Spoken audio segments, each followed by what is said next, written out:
ચાલો બાળકો, આજે આપણે અંગ્રેજી, હિન્દી અને સંસ્કૃતમાં વિવિધ શાકભાજીના નામ જાણવાના છે. તો તમને મજા આવશે. ચાલો આપણે શરૂ કરીએ. તો જો સૌથી પહેલું છે ડુંગળી. તો આપણે એને અંગ્રેજીમાં શું કહેશું? અનિયન. હિન્દીમાં કહેશું પ્યાજ. અને એને સંસ્કૃતમાં કહેશું પલાંડુહુ. સંસ્કૃતમાં શું કહેશું એને? પલાંડુહુ. એના પછીનું જુઓ, એમાં ટમેટા છે. તો અંગ્રેજીમાં એને કહેશું ટોમેટો, હિન્દીમાં એને કહેશું ટમાટર અને સંસ્કૃતમાં કહેશું રતવૃંતકમ. એના પછી જુઓ દૂધી છે. તો અંગ્રેજીમાં એને કહેશું બાટલગાર્ડ. હિન્દીમાં તો તમને ખબર જ છે લૌકી અને સંસ્કૃતમાં અલાબુહુ. એના પછી જુઓ કોબી આપેલી છે. તો એને કહેશું કેબેજ. હિન્દીમાં કહેશું પત્તા ગોભી અને સંસ્કૃતમાં કહેશું શાક પ્રભેદ. પછી જુઓ બ્રોકલી છે. તો અંગ્રેજીમાં એને કહેશું બ્રોકલી, હિન્દીમાં એને કહેશું બ્રોકલી અથવા તો હરા ગોભી અને સંસ્કૃતમાં એને કહેશું હરિત ગોજીહ. ચાલો એના પછી આવી ગયા રીંગણા. તો આપણે અંગ્રેજીમાં એને બોલશું બ્રિંજલ, હિન્દીમાં બોલશું બેંગન અને સંસ્કૃતમાં બોલશું એને બૃંતાકમ. ચાલો એના પછી છે ફ્લાવર. તો આપણે એને અંગ્રેજીમાં બોલશું કોલીફ્લાવર, હિન્દીમાં બોલશું ગોભી અને સંસ્કૃતમાં બોલશું આપણે ગોજીહ. એના પછી જુઓ બટેટા આપેલા છે. તો એને આપણે અંગ્રેજીમાં બોલશું પોટેટો, હિન્દીમાં તો તમને ખબર છે આલુ અને સંસ્કૃતમાં આલુહુ. એના પછી જુઓ સરગવાની શીંગો છે. તો એને આપણે અંગ્રેજીમાં બોલશું ડ્રમસ્ટિક, હિન્દીમાં બોલશું સૂરજના ફલી અથવા તો સહજન અને સંસ્કૃતમાં બોલશું સુરજનઃ. પછી જો રંગબેરંગી મરચાં આપેલા છે. તો એને અંગ્રેજીમાં બોલશું કેપ્સિકમ, હિન્દીમાં બોલશું શિમલા મિર્ચ અને સંસ્કૃતમાં બોલશું આપણે મહામરીચિકા. પછી જુઓ પરવળ છે. આ ટીંડોળા નથી તો પરવળને આપણે અંગ્રેજીમાં બોલશું પોઇન્ટેડ ગાર્ડ, હિન્દીમાં બોલશું પરવલ અને એને સંસ્કૃતમાં બોલશું પટોલહ. એના પછી જુઓ આ કોળું આપેલું છે. કોળાને અંગ્રેજીમાં કહેશું પમ્પકિન, હિન્દીમાં કહેશું કદ્દુ અને સંસ્કૃતમાં કહેશું કુષ્માંડમ. એના પછી કારેલા છે. જુઓ લીલા લીલા સરસ મજાના. એને આપણે અંગ્રેજીમાં કહીશું બીટરગાર્ડ, હિન્દીમાં કહીશું કરેલા અને આપણે સંસ્કૃતમાં બોલશું કારબેલ્લમ. એના પછી ભીંડા છે. તો અંગ્રેજીમાં આપણે બોલશું લેડી ફિંગર અથવા ઓકરા, હિન્દીમાં આપણે એને બોલશું ભીંડી અને સંસ્કૃતમાં આપણે બોલશું ભિંડિકા. જો પછી મેથી છે.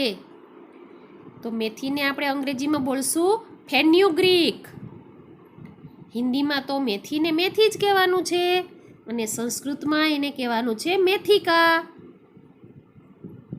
એના પછી જોઈએ આપણે તો બીટ આપેલું છે. જો તો એને અંગ્રેજીમાં બોલશું બીટરૂટ, હિન્દીમાં એને બોલશું ચુકંદર. જો યાદ રાખવાનું છે ચુકંદર. અને સંસ્કૃતમાં બોલશું પાલંગ શાક. એના પછી જુઓ મૂળા આપેલા છે. તો અંગ્રેજીમાં એને બોલશું રેડિશ, હિન્દીમાં બોલશું મૂલી અને સંસ્કૃતમાં એને બોલશું આપણે મૂલિકા. એના પછી જો લાલ લાલ મરચાં છે. તો એને આપણે અંગ્રેજીમાં બોલશું રેડ ચીલી, હિન્દીમાં બોલશું લાલ મિર્ચ અને સંસ્કૃતમાં બોલશું રક્તમરીચમ. પછી જુઓ કંઈક સરસ મજાનું ઝીણા ઝીણા વટાણા આપેલા છે ને. તો આપણે એને અંગ્રેજીમાં બોલશું પીઝ, હિન્દીમાં આપણે એને બોલશું મટર અને સંસ્કૃતમાં બોલશું કલાયહ. આ જો પાલકની ભાજી છે, આપણે એને અંગ્રેજીમાં કહીશું સ્પિનેચ, હિન્દીમાં કહીશું પાલક અને સંસ્કૃતમાં કહીશું પાલકિયા.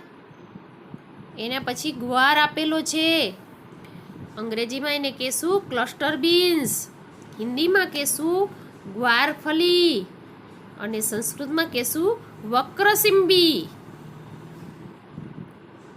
પછી જુઓ રતાળુ આપેલા છે, એને આપણે અંગ્રેજીમાં બોલશું સ્વીટ પોટેટો, હિન્દીમાં બોલશું શકરકંદ અને સંસ્કૃતમાં બોલશું શકરકંદહ. એના પછી તો તમને ભાવે એવા ગાજર છે જુઓ, જેને અંગ્રેજીમાં આપણે કહીશું કેરટ, હિન્દીમાં કહીશું ગાજર, સંસ્કૃતમાં કહીશું ગૃજ્જનમ. પછી જુઓ લીમડાના મીઠા લીમડાના પાન છે, તો અંગ્રેજીમાં કહેવાય કરી લીવ્સ, હિન્દીમાં કહેવાય કરી પત્તા અને સંસ્કૃતમાં કહેવાય કૃષ્ણાનિંબા. એના પછી કોથમીર અથવા તો ધાણાભાજી જેને કહીએ એ છે, તો એને આપણે અંગ્રેજીમાં બોલશું કોરિએન્ડર લીફ, હિન્દીમાં બોલશું ધનિયા પત્તી અને સંસ્કૃતમાં બોલશું ધાન્યાકમ. પછી જુઓ શું છે ખબર છે, આ છે હળદર, તો હળદરને આપણે અંગ્રેજીમાં બોલશું ટર્મરિક, હિન્દીમાં બોલશું હલ્દી અને સંસ્કૃતમાં બોલશું આપણે એને હરિદ્રા. પછી જુઓ ફુદીનો છે, એનો ખાસ આપણે ઉપયોગ ક્યાં કરીએ પાણીપુરી માટે, બરાબર ને?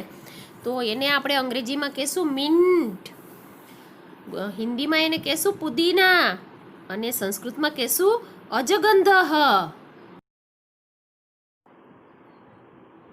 ચાલો એના પછી છે જેને ગુજરાતીમાં આપણે તુરિયા અથવા તો ઘીસોડા તરીકે ઓળખીએ છીએ, તો એને અંગ્રેજીમાં આપણે કહીશું રીજગાર્ડ, હિન્દીમાં કહીશું તોરી અથવા તો તોરઈ અને સંસ્કૃતમાં કહીશું કોસાતકી.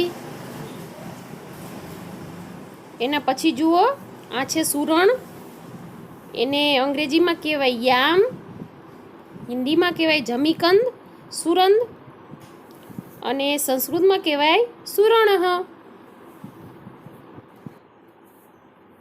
જુઓ એના પછી છે એ છે ગલકા, જેને અંગ્રેજીમાં કહેવાય સ્પોન્જ ગાર્ડ, હિન્દીમાં કહેવાય નેનુઆ અને સંસ્કૃતમાં કહેવાય જાલિની. પછી જુઓ આ છે સલજમ, એને અંગ્રેજીમાં કહેવાય ટર્નિપ, હિન્દીમાં કહેવાય સલજમ અને સંસ્કૃતમાં કહેવાય શિખામૂલમ. પછી આગળ જુઓ કાકડી છે, તો એને અંગ્રેજીમાં આપણે કહેશું કુકમ્બર, હિન્દીમાં આપણે એને કહેશું ખીરા અને સંસ્કૃતમાં કહેશું કરકટી. એના પછી જુઓ લીંબુ છે સરસ મજાના તાજા તાજા, તો અંગ્રેજીમાં એને બોલશું લેમન, હિન્દીમાં બોલશું નિંબુ અને સંસ્કૃતમાં બોલશું નિંબુકમ.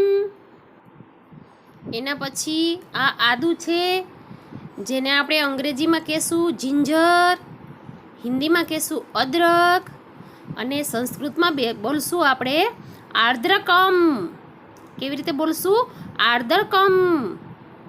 પછી જુઓ લસણ છે, તો લસણને આપણે અંગ્રેજીમાં બોલશું ગાર્લિક, હિન્દીમાં બોલશું લહસુન અને સંસ્કૃતમાં બોલશું આપણે લસુનમ.